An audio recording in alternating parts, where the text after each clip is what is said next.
अस्सलाम वालेकुम, मैं हूं ज़हीर कालूम आपके साथ। और क्रिकेट की आज एक और बदतरीन शिकस्त पाकिस्तान के हिस्से में आई है। पाकिस्तान के रिकॉर्ड का एक हिस्सा बन गया है। एक बहुत ही भयानक शिकस्त जिसे आप कहते हैं। जैसे ही ये टेस्ट मैच शुरू हुआ था पाकिस्तान इंग्लैंड का हेडिंगले के लीड्स ग्राउंड में, तो जब टीमें सामने आई, दोनों टीमें को देखी हमने, तो उसमें हमने कह दिया कि शायद ये मैच पाकिस्तान हार तो जाएगा, लेकिन 4 दिन तक शायद मैच चले। लेकिन 2.5 दिन में ये मैच ख़त्म हो गया, जिसमें 2 सेशन बारिश की नज़र हुए। सिर्फ 2.5 दिन में ये टेस्ट मैच ख़त्म हो गया। पाकिस्तान ने पहली इनिंग में कोई 48 के करीब ओवर खेले और दूसरी इनिंग में 37 ओवर्स खेले। मतलब पाकिस्तान की बैटिंग लाइन और पाकिस्तान की टीम का ये इस मयार था कि वो एक ओडीआई मैच के भी उस हिसाब से भी वो फिट नहीं बैठती थी कि जहाँ पे आपको एक ओवर्स का प्रेशर होता है, उस काबिल भी नहीं थी कि ये 50 ओवर्स खेल सकती टीम। सिर्फ बाबर आजम नहीं थे इस मैच में, 1 फिट हो गए थे, उस नहीं खेल रहे थे। लेकिन बाकी जो टीम सारी थी वो तवक्को के ऐन मुताबिक खेली। अगर हम इस शिकस्त के जो अवामल हैं उनको देखें, तो हर खिलाड़ी ही अपनी जगह पे शिकस्त का एक पूरी वजह नज़र आता है। आप बॉलिंग देखें, आप बैटिंग देखें, कुछ चीज़ें थी जो एक्स्ट्राऑर्डिनरी हुई हैं। मतलब हम जब स्क्वाड अनाउंस हुआ तो इस विकेट को देखते हुए, ग्रीन टॉप विकेट को देखते हुए और इंग्लैंड के चारों फास्ट बॉलर्स को देखते हुए, एक सिलेक्शन जो टीम में हुई अली उस्मान की, उसके ऊपर बहुत बड़ा सवालिया निशान था। तमाम क्रिकेट के जो माहिरीन हैं वो ये सवाल कर रहे थे कि ये इस टीम में क्यों खिलाया गया है इस विकेट पर, जबकि आपके पास एक चौथा सीमर आमर जमाल जिसकी 135-36 किलोमीटर की स्पीड है वो मौजूद है। तो फिर क्या ज़रूरत है, या तो हो ही ना, तो फिर समझ आती है कि इस विकेट के ऊपर इसका क्या काम।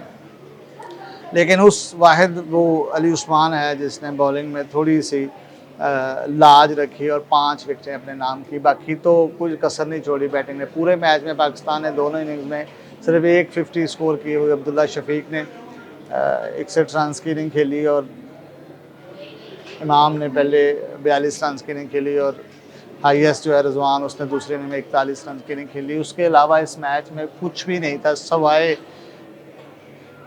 एक पूरे का पूरा जो मोराल होता है ना एक टेस्ट सीरीज़ का, जो पाकिस्तान और इंग्लैंड, और वो इंग्लैंड के कंडीशंस और वहाँ पे जो क्रिकेट का वो जो क्रेज़ होता है, वो उसको देखते हुए जो सीरीज़ का वो था सारा का सारा जो है प्रेशर ऐसे करके ठक करके वो नीचे चला गया। और अब 3 मैचेस की सीरीज़ में पाकिस्तान ऐसे जाएगा जिसमें उसके नाम पे उसका आगे एक इनिंग्स और 103 रन की शिकस्त, एक इनिंग और 103 रन की शिकस्त जो है उनके सामने, उनके नाम के आगे लिखी हुई है।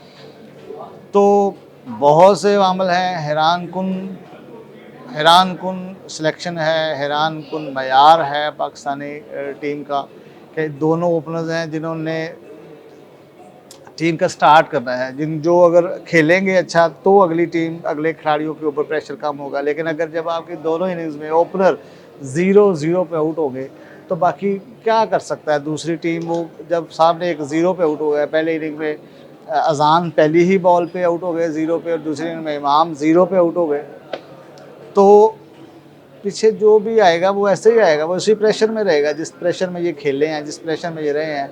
शान मसूद अपने रवायती तरीक़ों से 30, 32, 34 करेगा और आउट हो जाएगा।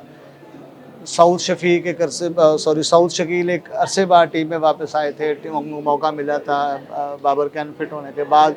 जिनको हम मुस्तकबिल का कप्तान बनाया हुआ था, जो हम नायब कप्तान जो शान मसूद के साथ नायब कप्तानी करते रहे थे, जिनको हम बहुत बड़ा मिडिल ऑर्डर का बैट्समैन अपना समझा हुआ था, बुरी तरह एक्सपोज हो गए। वो मतलब एक एक एक होता है ना कि बंदे को मौका मिला है तो वो उसको अवेल करे यार, अपनी इज़्ज़त अपने अपने लिए थोड़ा सा वो हो जाए। लेकिन कुछ भी नहीं है। उनको पता है कि हम जैसे भी खेलते रहेंगे, हम ही खेलते रहेंगे, जो भी हो जाएगा हम नहीं खेलना। हम वेस्ट इंडीज़ से जैसे हार के आए थे एक मैच, लाज रखी, चलो दूसरे मैच बराबर हो गया, स्पिनर्स ने, साजिद खान ने। लेकिन यहाँ पे तो अब आप वो स्पिनर वाला हथियार इस्तेमाल ही नहीं कर सकते। आपके पास पाकिस्तान की विकटें नहीं है जो आप डेड विकेट बना के साजिद और नुमान और 2 स्पिनर जो उनसे लगा के आप आउट कर लेते थे। लेकिन इंग्लैंड में आपको क्रिकेट खेलनी है, वो विकेट क्रिकेट्स वाली होती हैं, वो टुल्ले विकटें या डेड विकटें या वो कट्टा मिट्टी वाली विकटें नहीं हैं। वहाँ पे तो आपको बैटिंग ही करनी पड़ेगी, आपको खेलना ही पड़ेगा। जो कि टेक्निकली आप एक्सपोज हो गए हैं। आप इमाम उल हक जो आपका ओपनर है वो गुज़श्ता 4 इनिंग में यहाँ पे अपना शॉर्ट पिच बॉल पे वो आउट हुआ है। कोई बताने वाला ही नहीं है कि आप कहाँ पे आउट। जब आपको बैटिंग को जहाँ पे वो है एक विकेट कीपर है तो कौन बताएगा उनको। उसके बाद आपका अजान है, आप 10 इनिंग्स खेला है वो बच्चा, पहले मैच में सेंचुरी करने वाले बच्चे का कॉन्फिडेंस जाना चाहिए, उसको बूस्ट करना चाहिए। आपने उसको अब 30 मैचेस खेला हुआ है इमाम, और वो अपना 5वां मैच खेल रहा है, अजान 10वीं इनिंग थी उसकी, और वो उसको फेस करवा रहा है पहला बॉल।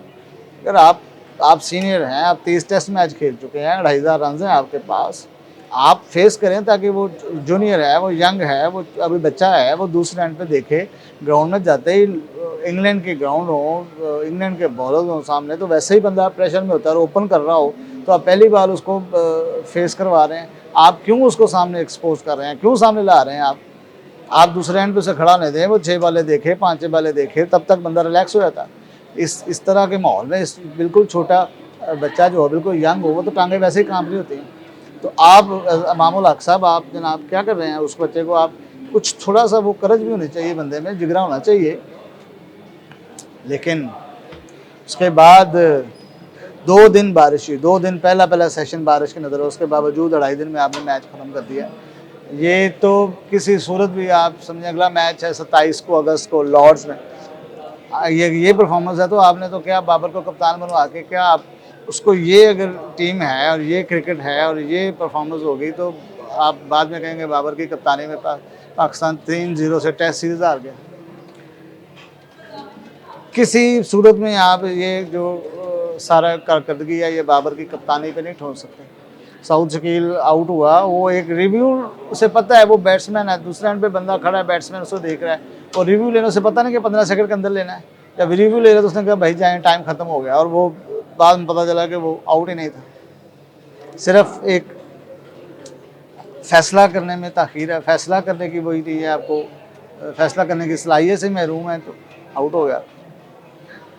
उसके बाद अली उस्मान ने थोड़ी सी लाज रखी, एक पोटेंशियल नज़र आया कि वो बच्चा उस विकेट पे भी जाके, जहाँ पे अगर स्पिन विकेट होगी तो फिर तो वो कमाल कर देगा। वेस्ट इंडीज़ ने उससे अच्छा परफॉर्म किया, और इस ग्राउंड में भी हेडिंग लेंगे, लीड्स के ग्राउंड में भी उस्मान ने अच्छा परफॉर्म किया। वो एक अच्छा स्पिनर है।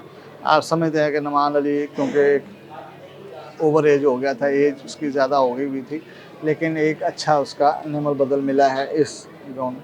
अब मुझे नहीं समझ आता, मोहम्मद अली जो है, अब ये 3 फास्ट बॉलर थे, मोहम्मद अब्बास, मोहम्मद अली और खुर्रम शेजान, तीनों की पेस 120, 125 और 130 से आगे नहीं बढ़ी, और आवाज़ें आ रही थी, हाल की आवाज़ें बॉलिंग कराते हुए कर रहे हैं। वो नॉर्मल से इंग्लैंड वाले चारों फास्ट बॉलर 138, 140, 142 के आराम से पेस से बॉलिंग करते हैं, सीधी विकेट टू विकेट बॉल कर रहे हैं, हम खुद ही आउट होते गए हैं। ऐसा ही इन्होंने करना था, लेकिन कोई इधर बॉल करा रहा है, एक इधर बॉल करा रहा है। अब्बास एक वाहिद बॉलर था, उसको उन्होंने मार्क किया हुआ था कि उसको शॉट नहीं मारनी, इसको रोकना है। खुर्रम शेजाद और मोहम्मद अली की जो धुलाई हुई है, तो 5.5 के एवरेज से दोनों को स्कोर पड़े हैं, और खुर्रम को एंड पे 3 विकेटें मिल गई हैं, वो भी टेल एंडर की 2 विकेटें ले गए। लेकिन ये बॉलिंग लाइन और ये बैटिंग लाइन, माजरत के साथ, इससे ये टेस्ट सीरीज़ इंग्लैंड की तो नहीं बचने वाली। 3-0 नज़र आ रहा है, और 27 को लॉर्ड्स में दूसरा टेस्ट है। अगर आपने सिर्फ बाबर आजम से मैच जीतना है तो माजरत के साथ बाद में आपने सिर्फ उसके ऊपर ये ब्रिगेड जो है, बाबर मुखालिफ ब्रिगेड ऐसे आएगी कि बाबर ने ये कर दिया, बाबर ने वो कर दिया। अब सलमान अली आगा की मुझे कप्तानी समझ नहीं आ रही, मुझे उसकी बैटिंग की समझ नहीं आ रही,